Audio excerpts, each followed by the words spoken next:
Rétro Hebdo. Rétro Hebdo.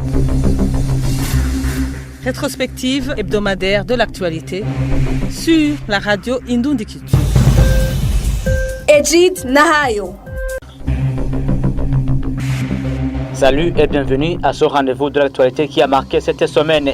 L'administration provinciale à Kirundo se dit inquiète par une sécheresse intense qui s'est observée le long de la saison culturelle à l'année en cours et plus de 22 000 ménages sont sous menace de n'avoir rien comme récolte pour la culture de haricots et du maïs.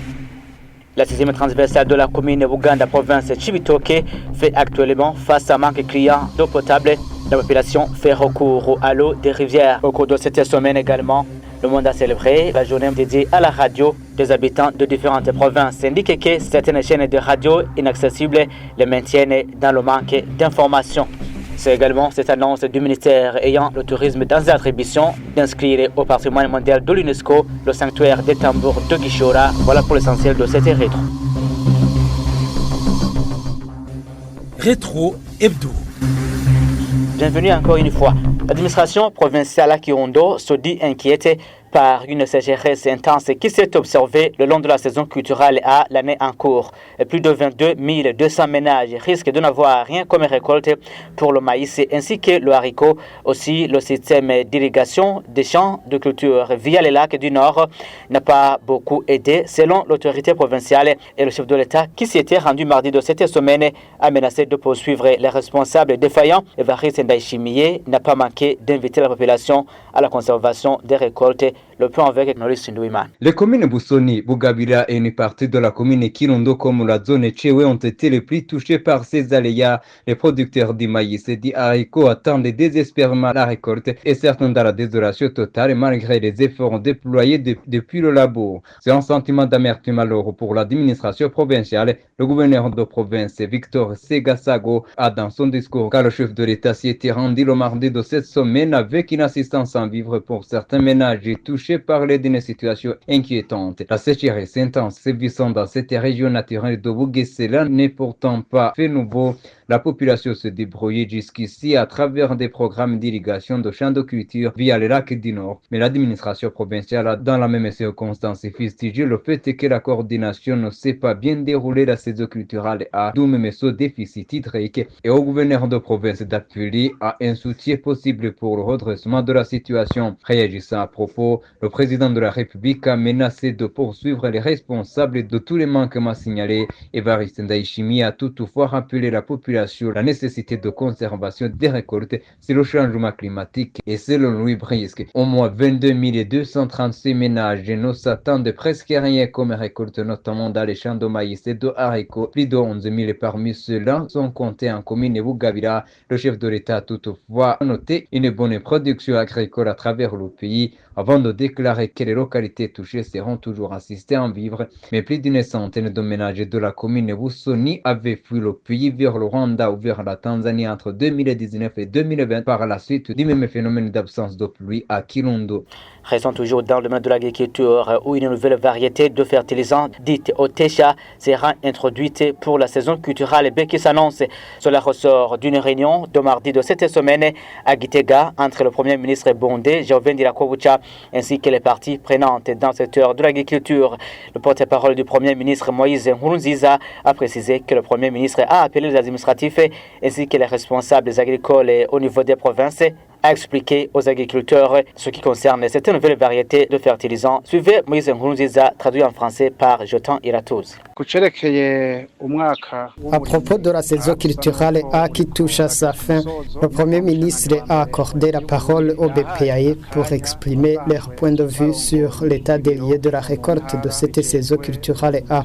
Ils ont dit que la récolte sera généralement bonne malgré la faible pluviométrie dans certains coins du pays.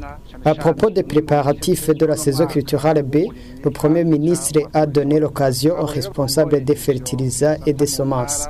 Chacun, dans ce qui le concerne, a donné son point de vue pour qu'il n'y aura pas de retard. Le responsable de fertilisant a annoncé par la même occasion l'utilisation dès cette saison d'une nouvelle variété de fertilisant appelée Otesha qui fonctionne de la même façon que le fumier Imbura. Le Premier ministre a alors invité les autorités administratives et les moniteurs agricoles dans les provinces de mieux sensibiliser et faire connaître cette nouvelle variété à l'endroit de la population afin d'éviter des malentendus. Le propriétaire du terrain litigieux, Siza Kigeri, en zone Gagara, au nord de la ville de Bujumbura, ont observé un sit-in mercredi de cette semaine devant les enceintes du Conseil supérieur de la magistrature à Bujumbura. Il réclamait l'accélération du dossier pendant en justice il y a 12 ans environ. Le terrain litigieux s'étend sur plus de 200 hectares selon ses habitants qui dénoncent la spoliation de leurs terres. Le secrétaire permanent du Conseil supérieur de la magistrature leur a reçu en audience, mais s'est gardé de tout commentaire sur les décisions arrêtées. La 6e transversale de la commune Buganda, province de Cibitoke, fait actuellement face à un manque criant d'eau potable. Les habitants de cette localité sont obligés d'épuiser l'eau des rivières. L'administration dit être au courant de ce manque d'eau potable et appelle entre-temps ses résidents à faire recours à l'eau souterraine de la société Amaziota. L'été avec notre correspondant régional Alexis Neshiman. Des habitants de la transversale 6 en colline Kaburanwa, commune Buganda, en province de Cibitoke, sont soif. Les robinets implantés sur cette route qui mène vers le port Rusizi, encore en chantier, sont secs. Cela fait 8 mois, selon les habitants de cette localité. Les 3 châteaux installés sur cette route sont sans goutte d'eau, a-t-on constaté sur place. Nous avons 3 châteaux d'eau, mais qui sont à sec actuellement. Ça fait longtemps. La dernière fois que la colline était alimentée en eau potable, c'était au mois d'avril de l'année passée. Puisade de l'eau géologique mise en place par le programme Wota Amazi. Cette eau est salée, selon des habitants de cette localité. C'est pour d'autres travaux. Après un jour, des saletés sont visibles, comme la rouille. Lorsqu'on vient de puiser de l'eau souterraine, avant de la boire, on doit attendre toute une nuit car elle est chaude et on ne peut pas la boire directement. Lorsqu'elle passe un jour dans un bidon, de la rouille s'y observe. L'eau propre qui était destinée n'arrive plus dans les châteaux. Selon le chef de cette route, l'eau potable a été aménagée avec comme source Gitobé en commune Murgui. Il y a presque un an, l'eau serait détournée par les habitants du centre de Gassegni, un centre en croissance, et rares sont les faibles quantités qui leur parviennent. Nous avons été promis de l'eau potable par Imbla qui travaille pour l'UNICEF, mais cette eau est distribuée dans le centre de Gassegni. Nous savons qu'on va nous alimenter en eau potable pendant les prochaines campagnes électorales 2 ou 4 jours. J'ai transmis la question aux autorités hiérarchiques en tant que chef collinaire sans succès. Je ne comprends pas pourquoi nous manquons de l'eau alors que ce n'est ni la commune ni la province qui nous l'ont plaidé pour nous. Ce responsable demande que cette eau soit départagée pour servir tout le monde. Il faut qu'on nous alimente en eau potable. Là où il y a la pénurie d'eau, on ne peut pas bien se laver et des maladies liées aux messales commencent à s'y observer, ce qui demande beaucoup de moyens du gouvernement alors qu'on a pu prévenir. Ces habitants disent que pour avoir de l'eau potable, ils doivent aller jusqu'à la zone Ndava de la même commune, à la 3e transversale. C'est à plus de 2 km en bidon de 20 litres et payé à 1000 francs. Pour ceux qui n'en ont pas, doivent se rabattre à la rivière Kaburanwa ou Rusizi, infestée de maladies. Nous avons tenté de joindre le responsable de la régie des eaux sur cette question sans y parvenir. Alexis Nshimana, Cibitoke Radio Indicature. Merci Alexis Nshimana. Éducation à présent, des enseignants bénévoles des 3 établissements scolaires de la commune de Butezi, province Ruyigi, ont arrêté de donner les cours après un cas suspect de vol d'argent sur ces établissements, ce qui leur prive la rémunération. Les parents des élèves de ces écoles ont refusé de payer de nouveaux frais pour ces bénévoles, malgré les explications des responsables de ces établissements sur ces cas. La direction communale de Butezi endosse la responsabilité aux directions de ces établissements scolaires. Pantalon Nakarutiman. Ces établissements scolaires ayant connu des cas de vol sont l'école fondamentale de Butezi et le lycée communal de Butezi de cette même commune de Butezi. Selon des sources locales, la somme totale volée s'estime à 2 500 000 à l'école fondamentale de Butezi.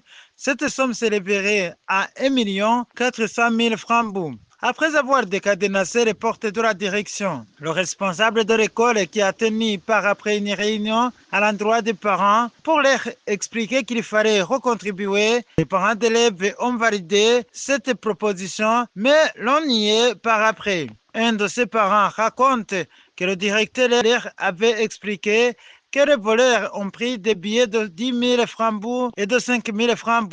Nous avons contacté Diomede Sibomana, directeur communal de l'enseignement à Boutezi. Il a dit qu'à défaut de contribution des parents d'élèves, les directions scolaires vont elles-mêmes payer les frais de bénévoles, exhortant ainsi ces enseignants bénévoles à regagner le service. Vous saurez que ces mêmes bénévoles avaient rompu avec ce service de bénévolat de peur de ne pas être payés. Un vol a de nouveau été commis au lycée communal Boutezi à la fin de ce mois de janvier. Les cadenas étaient déverrouillés sans trace de forcing. Ici, une somme de plus d'1 million a été volée et le veilleur a été arrêté pour des raisons d'enquête. Là aussi, des bénévoles ont rompu avec le bénévolat. Voulant nous informer sur la somme à ne pas dépasser, quand il faut conserver au bureau, d'autres directeurs des écoles de cette localité contactés nous ont révélé qu'on ne peut pas dépasser 50 000 francs et que d'autres frais doivent être versés sur un compte en banque. Vous saurez que sans les enseignants bénévoles, cette commune scolaire ne saurait couvrir ses besoins en personnel enseignant. La direction communale de Boutezi compte 88 enseignants bénévoles. Depuis Ruyigi, Pantalon Nakartimana, Radio Indudi Culture. Rétro Hebdo. Le Burundi a célébré, comme le monde entier, la journée dédiée à la radio jeudi de cette semaine. Le thème national retenu, célébrer le riche passé de la radio, sa pertinence est toujours actuelle et son avenir prometteur. Avec un sous-thème le rôle de la radio dans la promotion de l'égalité de genre et pour asseoir la paix et les institutions efficaces à la veille des élections prochaines. Des résidents du chef-lieu de la province Makamba demandent à ceux qui seront prochainement élus d'éviter de faire des promesses non tenues aux radios. Ils font savoir que dans le passé, il s'est manifesté des autorités qui n'ont pas accompli leurs promesses. Suivez ces habitants du chef-lieu de la province Makamba. Les radios contribuent beaucoup dans le renforcement de la paix, c'est-à-dire donner une information telle qu'elle est. Quant aux acteurs politiques, il faut qu'ils ne continuent pas à promettre ce qu'ils ne vont pas mettre en acte, car ces promesses non tenues déstabilisent la société. Nous demandons aux radios de ne pas donner nos micros aux menteurs pour éviter des moments de perpétuation.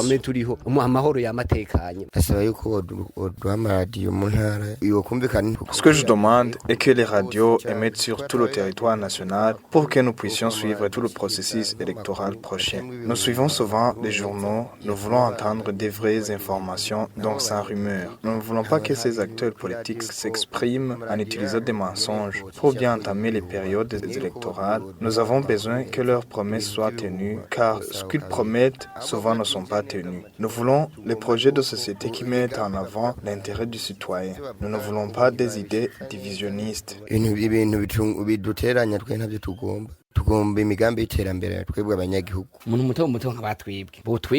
Il faut que les autorités approchent des citoyens de faibles moyens comme nous pour entendre notre contribution. Prenons un exemple sur la distribution des fertilisants. Il y a des retards pour les agriculteurs alors que les hautes personnalités en sont déjà approvisionnées. Les gens de faibles moyens continuent à s'accroupir dans la misère. Il faut que les dirigeants visent à défendre les intérêts des citoyens. Ils ont besoin de nous pendant seulement les élections. Une fois pendant la période post-électorale passée, on nous a accusés de rébellion, alors que ce n'était pas vrai. La police nous a arrêtés et nous a incarcérés dans des cachots. Personne n'est venu nous défendre, même les élus locaux. Il faut que ces élus travaillent en transparence pour contrôler la distribution équitable des fertilisants, par exemple. Les radios devraient avoir une contribution pour être la voix des simples citoyens. Les décideurs devraient écouter les préoccupations de ces citoyens, sans distinction, pour que nous puissions arriver tous ensemble à la vision du pays.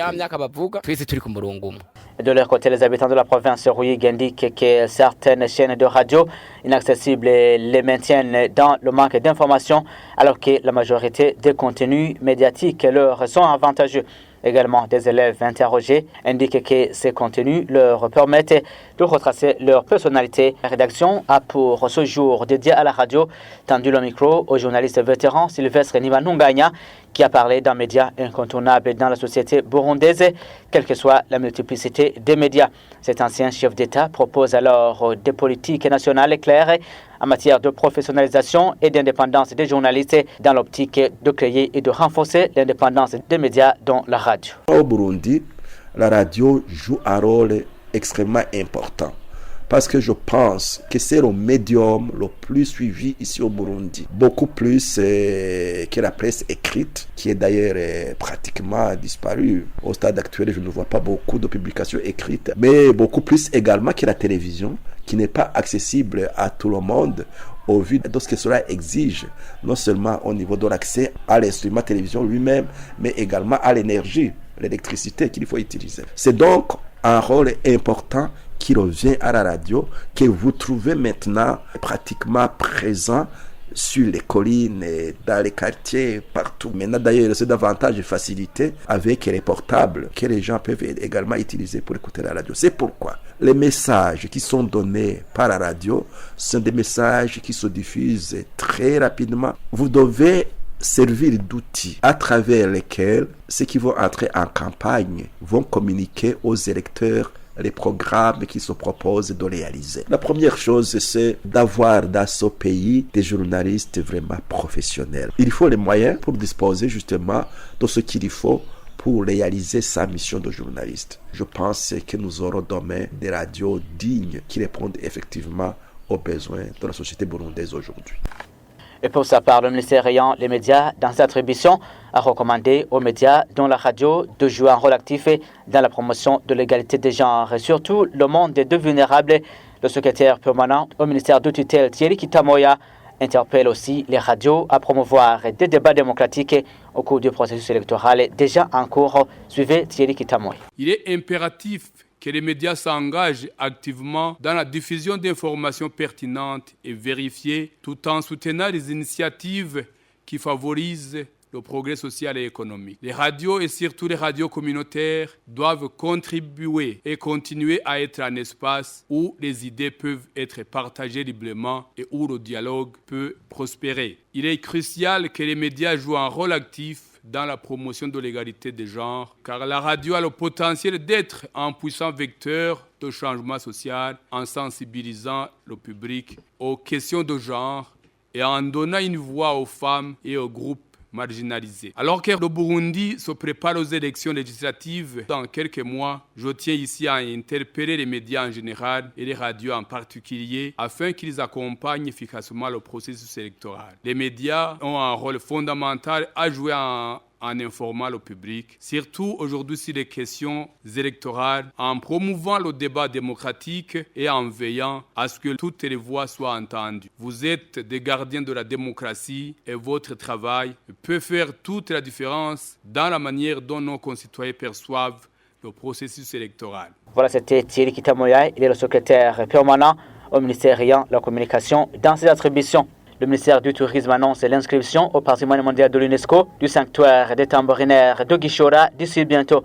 Lors d'un atelier d'échange sur la mise en œuvre de la Convention sur le patrimoine mondial au Burundi, la ministre Marie-Chantal Nijimbere a signifié que le nombre restreint des sites touristiques que compte le Burundi fait que le pays enregistre des pertes, mais elle a affirmé que 10 autres sites touristiques sont recensés et seront mis dans les priorités de la vision du développement du Burundi. La vision du Burundi, pays émergent en 2040, pays développé en 2060, prévoit que le secteur du tourisme soit développé pour accompagner la croissance du Burundi. Dans cette vision du Burundi, il est inscrit qu'au moins 5 sites seront inscrits sur la liste des sites du patrimoine mondial africain. 10 sites touristiques, culturels ou naturels du Burundi seront inscrits sur la liste du patrimoine mondial africain. Nous avons déjà entamé les procédures pour pouvoir inscrire au moins un site dans la liste du patrimoine mondial africain. Et surtout que le Burundi est parmi les pays qui ont déjà ratifié la Convention sur le patrimoine mondial. Donc il est très important que nous fassions cette inscription d'au moins un site touristique pour y ajouter de la valeur ajoutée afin que le site soit reconnu au niveau mondial. Nous avons déjà dressé une liste de pas mal de sites touristiques qui seront proposés pour l'inscription dans le patrimoine mondial africain. Mais pour cette année, nous allons travailler surtout sur le sanctuaire du tambour de Chola. Effectivement, on perd parce qu'on a déjà ratifié la convention sur le patrimoine mondial. Tant qu'on n'a pas inscrit aucun site, ça veut dire qu'on n'a pas un produit fini à vendre en tant que Burundi, en tant que pays membre de cette convention. Nous perdons dans le sens de rendre le site plus attractif, mais également dans le fait que le marketing de ce site n'est pas fait à un niveau aussi mondial, tant plus qu'il n'est pas inscrit sur la liste du patrimoine mondial africain. Le chef de l'État burundais recommande la culture de mérite dans la sélection avant la nomination par décret des cadres de l'État afin de rendre solide la gouvernance politique. Cela est contenu dans son message lancé dimanche de la semaine écoulée quand il est rentré d'une mission de travail qu'il effectuait aux États-Unis d'Amérique. Evariste Ndayishimiye estime que chaque candidat devrait d'abord démontrer sa capacité d'accomplir la mission lui assignée à l'instar des pays plus avancés dans la bonne gouvernance et à lui de déclarer la nécessité des offres de formation en fonction des besoins. Suivez plutôt le chef de l'État Evariste Ndayishimiye, traduit en français par Norris Ndouiman. Nous avons appris de par la compétence du Sénat, une fois que le chef de l'État propose la candidature du ministre ou de quelqu'un d'autre, le candidat doit démontrer son savoir-faire devant le Sénat. Une fois jugé moins compétent, la candidature est rejetée. Cela nous a fait une leçon parce que les candidats chez nous ne sont pas interrogés sur leurs compétences. C'est pourquoi des dignitaires ne se battent que pour les postes sans se soucier des réalisations. C'est une leçon quitte à ce que les cadres nommés par décret démontrent leur savoir-faire devant le Sénat. Comme ça, le même méritant cède ces postes. Nous avons remarqué que les dignitaires sont là pour l'intérêt du peuple. Ils ne se battent pas pour les postes. C'est une occasion plutôt pour la représentation du peuple. Nous espérons que même ici chez nous, les organes dirigeants vont changer dans le futur. Nous avons aussi reçu en audience des acteurs éducatifs. Ils nous ont parlé des offres de formation selon les besoins, au lieu que tout le monde apprend pour devenir fonctionnaire de l'État. Les jeunes sont sous d'autres cieux, formés pour les industries, pour les domaines promoteurs de croissance économique. Nous nous disons alors avoir suffisamment appris pour la relance économique du Burundi.